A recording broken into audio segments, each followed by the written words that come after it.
Earlier this week, Justin Trudeau, in a train wreck interview with the CBC, called for an end to Canada's CF-18 mission in Iraq, just as ISIS released a new video drowning and blowing up prisoners. His comments prompted a scathing response from the president and founder of One Free World International, where he called on the leader to reverse his ill-conceived statements. He joins me now, Reverend Majed Al-Shafie. It's really a pleasure to have you. It's a pleasure, thank you. Let's start just there. You know, what did it mean for you? This is something you deal with every day. You look at hundreds of pictures of dead bodies and of videos. You deal with religious freedom all over the world. What does it mean for you to have a leader of one of the three major parties in this country make a statement like this? It's definitely a sad day in our Canadian history, and I will tell you why.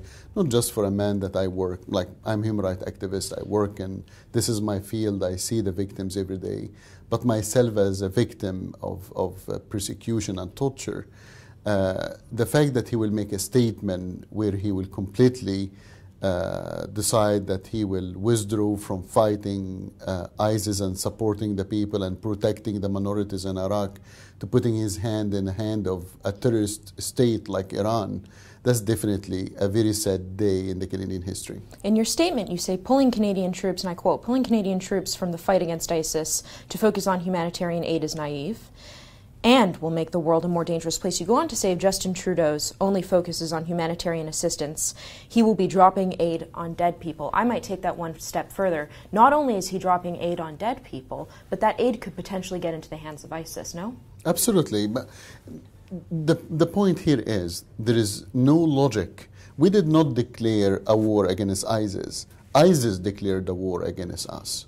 The truth and the reality that the terrorist attack that happened here in Canada, where 2 Canadian soldiers for the first time died on a Canadian soil, this was not a small statement from ISIS against us. This was a declaration. In many of ISIS propaganda tapes, they encourage attacking Canadians and Canada everywhere in the world.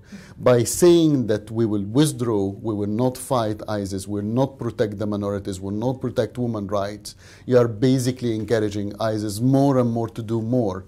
And if you think that the fight is far away, that is in the Middle East, think again. The fight can be in your own soil, and it is in our own soil right now, right here. The left will argue, and they have argued from the very beginning, Canada has no role to play here. Justin Trudeau took that one step further. He actually seemingly disagrees with the entire bombing campaign. What I want to know from you is, they say that the West has no role to play, and that they have not been successful in eradicating the barbarism.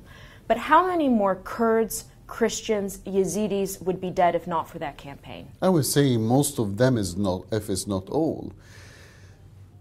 In the absence of light, darkness prevail, and this is the reality. Basically, our own world is dangerous place, is unfair place, not because the people is doing evil, but because the people who remain silent about it, and this is the reality. The lefty and the people like Justin Trudeau, they believe that Canada's role historically is to remain neutral, to be in the middle, not to take a side. That's wrong. In the First World War, we took a side. In the Second World War, we took a side. In the Korean War, we took a side. Canada principle that we are the conscious of our world and the temple of human rights, and we cannot remain silent when there is another Holocaust happening against the minorities in Iraq and elsewhere. Mm-hmm. Not only do they need our help on the ground and in the air with our CF-18 mission, but we have a moral obligation, is that right? Absolutely, and we have a moral obligation not to extend hand to Iran, a country that killed their own minorities, killed their own people in the Green Revolution, a country that threatened to wipe Israel from the map of the earth, a country that trying to have a nuclear weapon to use it against their own neighbor. We cannot put our hands in the hands of evil, and we cannot coexist. The world tried to coexist with bin Laden.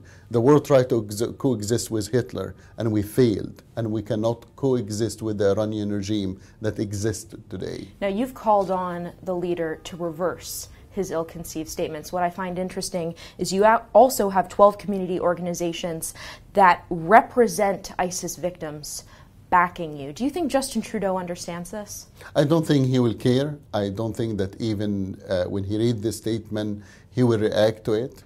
However, the election is coming.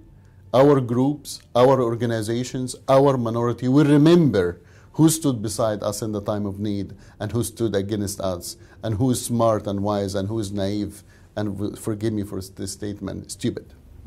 I would be remiss, Reverend Al-Shafy, to not mention the 3 Islamist terrorist attacks that we saw in France, Tunisia, and Kuwait. What do you make of those attacks?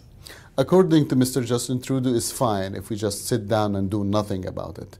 And that's what I'm trying to remind him right now. And I'm saying it in all ultimate respect, that if you think that the fight is far away from you, the fight is right here, right now.